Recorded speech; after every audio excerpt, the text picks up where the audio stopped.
Kingslayer. A word every man and woman in Westeros spits at me, though many can't even name the king I slayed.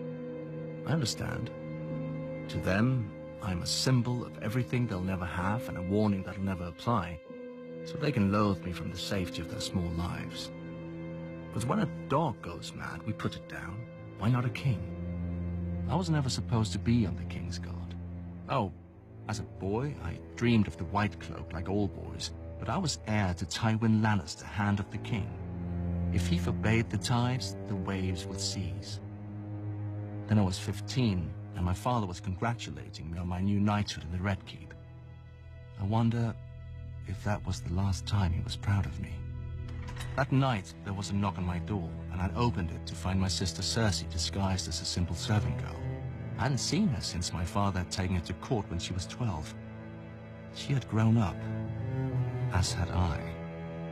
She told me that my father planned to marry me off to Lysa Tully, but she could arrange for the king to raise me to the King's Guard so I could stay in the city with her.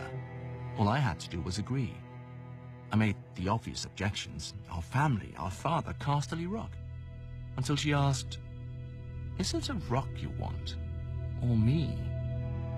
Come morning, she had my consent. I would join the King's Guard for her. I would forswear my lands and title for her. I would forsake our family for her.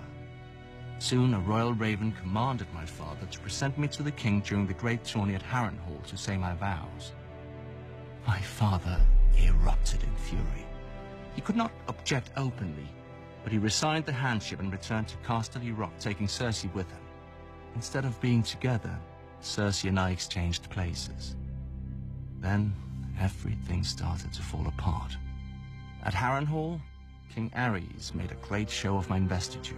I knelt before him in gleaming armor and swore the oath of the King's Guard. When Sir Gerald Hightower raised me up and put the white cloak on my shoulders, a roar went up from the crowd. I admit, despite my father's anger, I was happy and foolish. That very night, Aerys soured, commanding me to return to the Red Keep to guard the Queen and little Prince Viserys. Sir Gerald offered to take that duty himself so I might compete in the tourney, but Aerys refused. "He'll win no glory here," the king said.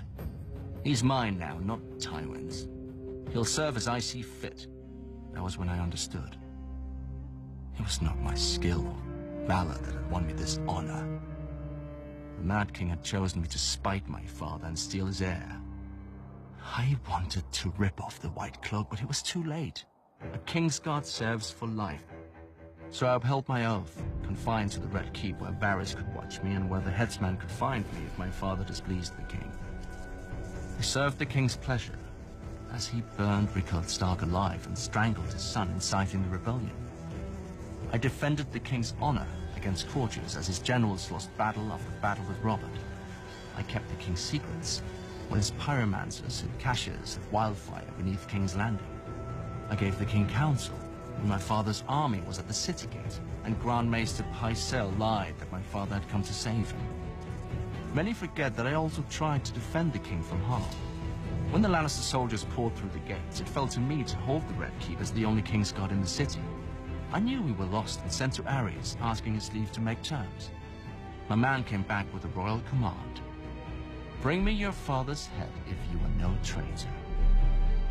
Aerys would have no yielding. His pyromancer was with him, my messenger said.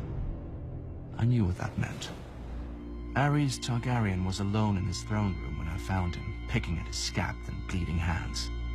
The fool was always cutting himself in the Iron Throne. Burn them, he kept muttering.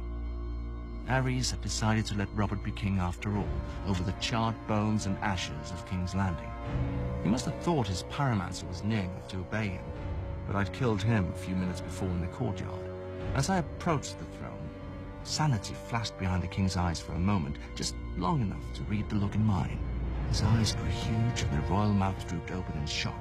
He turned and ran. A single thrust was all it took to end the greatest dynasty the world had ever seen. Beneath the empty eyes of the dead dragons on the walls, the last dragon king squealed like a pig and shat himself. So easy, I thought. A king should die harder than this. My father's knights burst into the hall in time to see the last of it, so there was no way for me to vanish and let some braggart steal the glory or blame. I knew at once when I saw the way they looked at me, it would be blame. Lannister or no, I'd been one of Aerys' Kingsguard. I commanded them to announce that the Mad King was dead and to spare all those who yielded. They asked me if they should proclaim a new king as well. I knew what they meant. Would it be my father, or Robert Baratheon, or maybe the child Viserys, who'd fled to Dragonstone? A Targaryen boy king with my father's hand to rule in truth.